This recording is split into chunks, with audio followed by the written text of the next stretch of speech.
Imagine a place so remote, it makes everywhere else feel like a bustling city.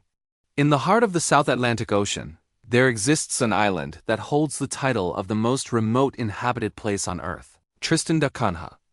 It's a tiny speck of volcanic rock, thousands of miles from the nearest continent, a world unto itself where only a few hundred people live.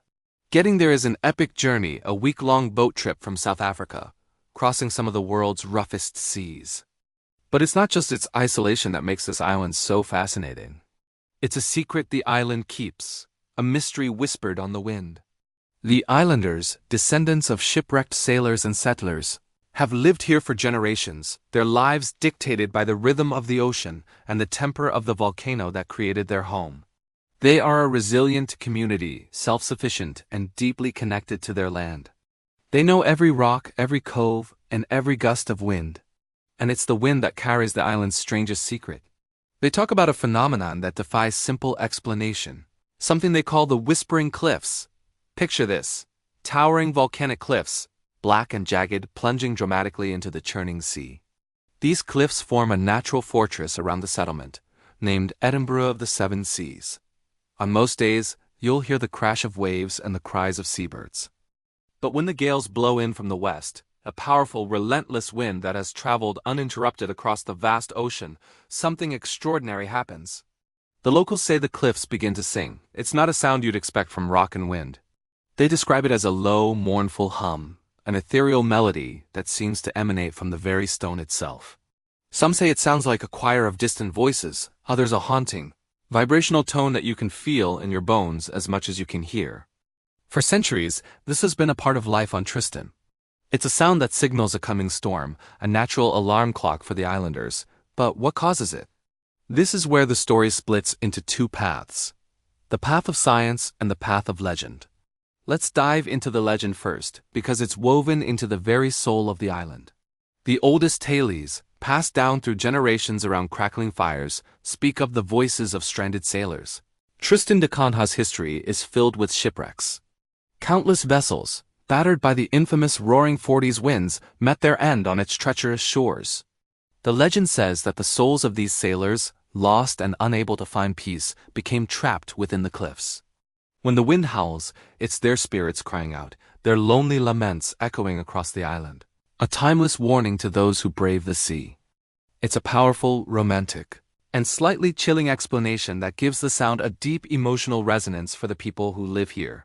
It connects them to their past, to the sacrifices and struggles that forged their community. But of course, science seeks a different kind of answer. Over the years, intrigued explorers and acousticians have made the difficult journey to Tristan, carrying sensitive equipment to try and decode the mystery. Their initial hypothesis was straightforward: it must be an Aeolian phenomenon. This is when wind passes over an object, like a wire or a sharp edge, creating vibrations that produce a sound similar to how a flute works. The unique geological formation of the cliffs, with their countless sharp volcanic ridges and hollows, could act as a colossal, natural musical instrument played by the wind. So they set up their microphones and frequency analyzers, waiting for the right conditions. When the gales finally arrived, their equipment lit up. They did record a distinct low-frequency hum, confirming that the singing was real and not just a folktale. The frequencies they measured were consistent with the idea of wind creating resonance within the rock formations. Case closed, right? A simple, elegant scientific explanation, well, not quite. This is where the mystery deepens. While the scientific data explained a significant part of the phenomenon, there were anomalies, acoustic oddities that the models couldn't fully account for. The recorded sound had a complexity, a series of overtones and harmonics that was far richer and more structured than a simple wind-over-rock effect should produce. Some recordings seemed to capture patterns that resembled faint, layered choral notes. The scientists were puzzled. Could the specific mineral composition of the volcanic rock, combined with the immense pressure and unique erosion patterns, create a resonance chamber with acoustic properties not seen anywhere else on Earth? The debate continues. Is it a purely geological wonder, a perfect storm of wind speed, rock structure, and atmospheric conditions creating a sound that just happens to resemble voices? Or is there something more? The unexplained elements leave just enough room for the legend to breathe, for the mystery to endure. The scientific explanation doesn't entirely erase the poetry of the old tales. In a way, they coexist. The cliffs sing because of physics, but they whisper stories because of the human hearts that hear them. Now, let me take you on a more personal journey. Imagine being a traveler, someone who has spent their life surrounded by the constant noise of the modern world. You decide to visit Tristan da Cunha, seeking not just adventure, but quiet. You endure the long sea voyage, the feeling of the world shrinking behind you until there is nothing but the vast, empty ocean. When you finally see the peak of Tristan rising from the waves, it feels like discovering a new world. You step ashore into the quietest place you've ever known. The silence is profound, broken only by nature's sounds. You spend your days walking the dramatic landscapes, talking to the islanders, and learning about their unique way of life. You hear the stories of the whispering cliffs, and you become obsessed. You wait for the wind. Then one day, the sky darkens and the wind begins to pick up. The islanders nod knowingly. The music is coming, they say. You head out towards the cliffs, finding a sheltered spot, and you listen. At first, it's just the roar of the wind. But then you hear it. A low, deep vibration that starts in the ground and rises into the air.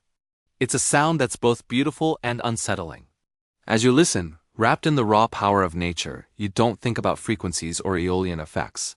You think about the shipwrecked sailors. You think about the generations of people who have stood in this exact spot, listening to this same song. You feel a connection, not just to the island, but to time itself. In that moment, you realize the true magic of Tristan da Cunha. It's not just about the science or the legend. It's about the feeling. It is about being in a place so removed from everything that you can finally hear the planet breathe. The singing cliffs become a symbol of the island's spirit, resilient, mysterious, and enduring. A story of human survival on the edge of the world, set to a soundtrack composed by the earth itself. Tristan da Cunha reminds us that there are still corners of our world that hold deep mysteries, places where science and folklore dance together on the wind. It's a testament to the power of nature and the resilience of the human spirit. The Whispering Cliffs aren't just a geological curiosity. They are the voice of the island, a story of isolation, legend, and the profound beauty of our planet's loneliest outposts. Thank you so much for joining me on this journey to the most remote island in the world. If you love stories that blend mystery, geography, and adventure, make sure to hit that subscribe button and ring the bell so you don't miss our next exploration. What do you think causes the cliffs to sing? Let me know your theories in the comments below. Until next time, stay curious.